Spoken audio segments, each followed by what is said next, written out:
Hello दोस्तों, मैं हूं Nitish Chaudhary and welcome back to my channel. आज की वीडियो में हम बात करने वाले हैं कुछ ऐसे पॉइंट्स के बारे में जो आपको किसी भी इन्वेस्टमेंट से पहले जानने बहुत ज़रूरी हैं। दोस्तों, आपने पैसे सेव करे हैं, ये बहुत अच्छी बात है, लेकिन अपनी पहली इन्वेस्टमेंट को आप कैसे बेहतरीन तरीके से शुरुआत कर सकते हैं, इस वीडियो में मैं वो चीज़ कवर करने वाला हूँ। दोस्तों, सबसे पहले उसके लिए आपको समझना चाहिए कि इन्वेस्टमेंट सिर्फ एक पैसा कहीं भी लगाना नहीं होता। इन्वेस्टमेंट का मतलब होता है कि जिससे आपके पैसे ग्रो हो पाए। इन शॉर्ट बताऊं तो investment is something you can hold. दोस्तों, वॉरेन बुफे भी यही कहते हैं कि risk come from not knowing what you are actually doing. तो दोस्तों, इस वीडियो में हम कुछ ऐसे पॉइंट्स ही कवर करने वाले हैं जिससे आपकी एक इन्वेस्टमेंट बेहतर तरीके से आप कर सकते हैं और साथ ही साथ आपका रिस्क भी रिड्यूस हो सकता है। तो दोस्तों, वीडियो को एंड तक देखना और वीडियो अगर पसंद आए तो वीडियो को लाइक जरूर कर देना और चैनल को सब्सक्राइब करना मत भूलना। तो चलिए बिना किसी रुकावट के वीडियो को स्टार्ट करते हैं। Can expect investment to get emotional. ये एक बहुत ही बड़ा चैलेंज है क्योंकि investment is full of ups and downs, high and low. और दोस्तों, इमोशंस का यूज मार्केट में कैसे करें, चलिए आपको मैं बताता हूं। तो आप सीधा उन्हीं कंपनीज को फोकस करते हैं या फिर उन्हीं कंपनीज को प्रेफर करते हैं जिनके प्रोडक्ट्स आप डे टू डे यूज करते हैं या फिर कोई ब्रांड आप काफी ज्यादा पसंद करते हैं और आप फ्यूचर में उस कंपनी को ग्रो होते हुए देख रहे हैं या उसके चांसेस ग्रो होने के काफी ज्यादा होते हैं।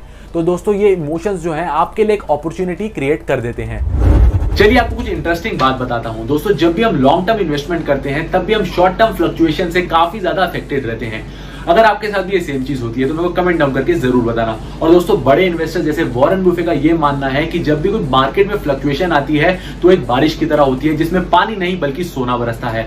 दोस्तों, सुनने में काफी अजीब लग रहा होगा, लेकिन उनका मानना यह है कि जब भी मार्केट में फ्लक्चुएशन होती है तो लोगों को क्या करना चाहिए, एक बाल्टी लेके उस बारिश में खड़ा होना चाहिए और जितना पानी हो भर लेना चाहिए, यानी जितनी अपॉर्चुनिटी हो भर लेना चाहिए। इसका मतलब दोस्तों ये हुआ कि जब भी मार्केट में फ्लक्चुएशन आती है तो आपको कम प्राइस पे काफी अच्छे स्टॉक्स मिल जाते हैं और आपको घबरा के वो स्टॉक्स बेचने नहीं है बल्कि होल्ड करने अगर आपके पास ऑलरेडी है, और अगर आपके पास नहीं है तो आपको वो स्टॉक्स खरीद लेने हैं और डर के वो स्टॉक्स कभी नहीं बेचने हैं। दूसरा पॉइंट है, you can expect that investment can take time. दोस्तों, जब भी आप किसी कंपनी के स्टॉक में पैसा इन्वेस्ट कर रहे होते हैं तो आप उनके बिजनेस में पैसा इन्वेस्ट कर रहे होते हैं और बिजनेस यूं रातों रात ग्रो नहीं करते। दोस्तों, आप अपनी मार्केट एनालिसिस और अपनी रिसर्च तैयार रखें कि जब भी मार्केट में कोई बारिश हो या सोना बरसे या कोई ऐसी अपॉर्चुनिटी है जब आपको वो स्टॉक जो है वो कम दाम पे मिल जाएगा तो उसको लॉन्ग टर्म के लिए लेके रख दें। दोस्तों, ये बात हमेशा याद रखना है कि एक फ्रूट भी जो है वो पूरा पक जाए तभी खाने में मजा आता है।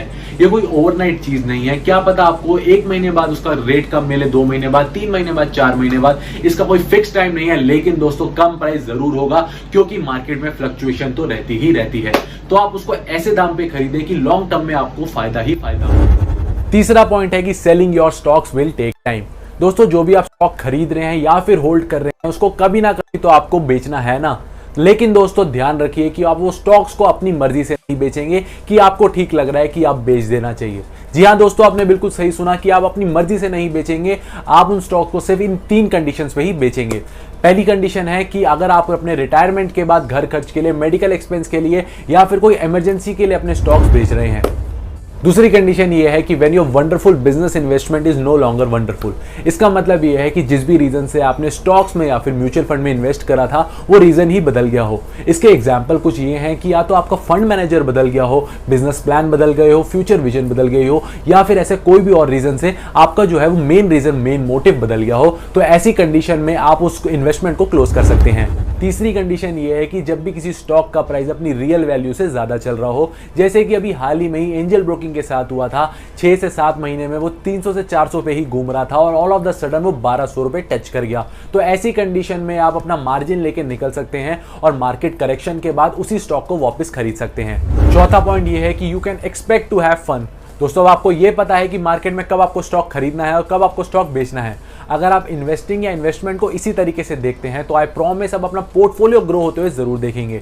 अंत में आपको यही बोलूंगा कि जल्दी का काम तो शैतान का होता है और हम तो लॉन्ग टर्म खिलाड़ी हैं, हम टेस्ट मैच खिलाड़ी हैं। धीरे धीरे खेलेंगे, आराम से खेलेंगे, लेकिन लॉन्ग टर्म के लिए खेलेंगे। चलिए, आपको मिलता हूं नेक्स्ट वीडियो में एक नए टॉपिक के साथ। अगर आपको वीडियो पसंद आई हो तो वीडियो को लाइक जरूर कर देना और अगर आप स्टॉक मार्केट में उतरने के लिए तैयार हो चुके हैं तो मेरे को कमेंट डाउन करके जरूर बताना।